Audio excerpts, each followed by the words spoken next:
सुंदर नाचते हैं। आइए एक छोटा सा भजन। और अयोध्या वाले जाना नहीं है अभी, बस एक छोटा सा भजन के बाद आपको। बेगूसराय वाले चल गए क्या? आइए बम जी। हाँ, और इनके लिए 2 लाइन। और मुंगेर वाली पहना लो, आप लोग मुंगेर से हैं, आओ इधर। और कहे के बाद सेम स्केल भैया, डी शार्प स्केल ले लीजिए। कि सड़िया ले ले आई हा सनर के पुड़िया ले ले आई हा। और जिनको जिनको भोजपुरी आती है जरा झूम के नाच के सारे लोग मिलके। मुंगेर वाली सब आ जाइए, बेगूसराय वाले सब सभी आ जाइए। हाँ, आज जिनको नहीं भी समझ में आ रहा वो भी ताली बजा सकते हैं। वाह बम जी, कहाँ से कहाँ से बम जी? जामताड़ा जिला मिही जाम। वाह, बोल रेडी है बम जी? आइए। कि सड़िया ले ले आई हा सनर के पुड़िया ले ले आई हा। कि देवा घर से भौजी हरियर चूड़िया ले ले आई हा। देवा घर से भौजी हरियर चूड़िया ले ले आई हा। सड़िया ले ले आई हा सनर के पुड़िया ले ले आई हा। सड़िया ले ले आई हा सनर के पुड़िया ले ले आई हा। देवा घर से भौजी हरियर चूड़िया ले ले आई हा। देवा घर से भौजी हरियर चूड़िया ले ले आई हा।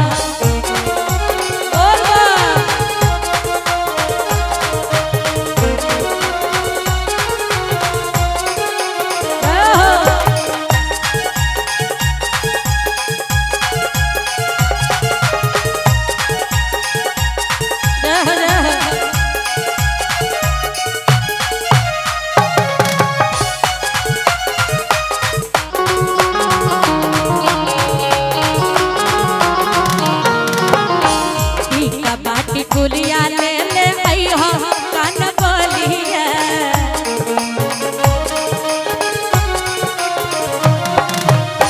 किन के ले आई हो भौजी सुनर सुनर साड़िया।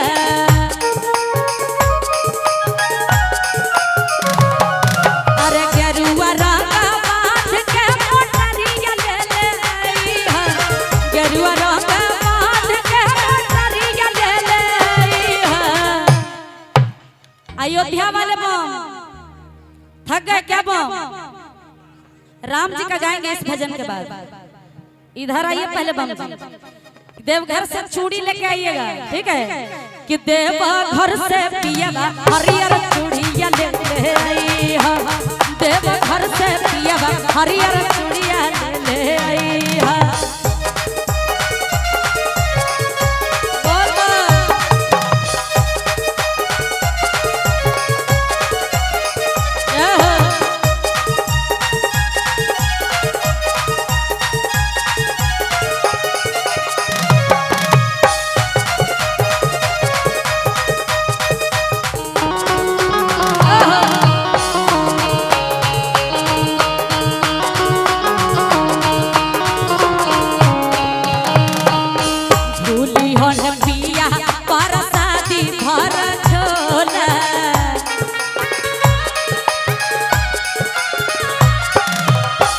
भूली हन पिया परसादी भर झोला।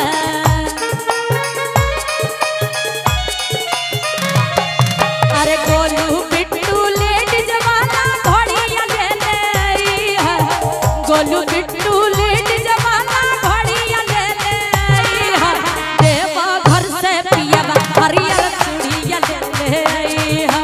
देवा घर से पियावा हरियर चूड़िया ले ले आई हा। देवा घर से पियावा हरियर चूड़िया ले ले आई हा। देवा घर से पियावा हरियर चूड़िया ले ले आई हा।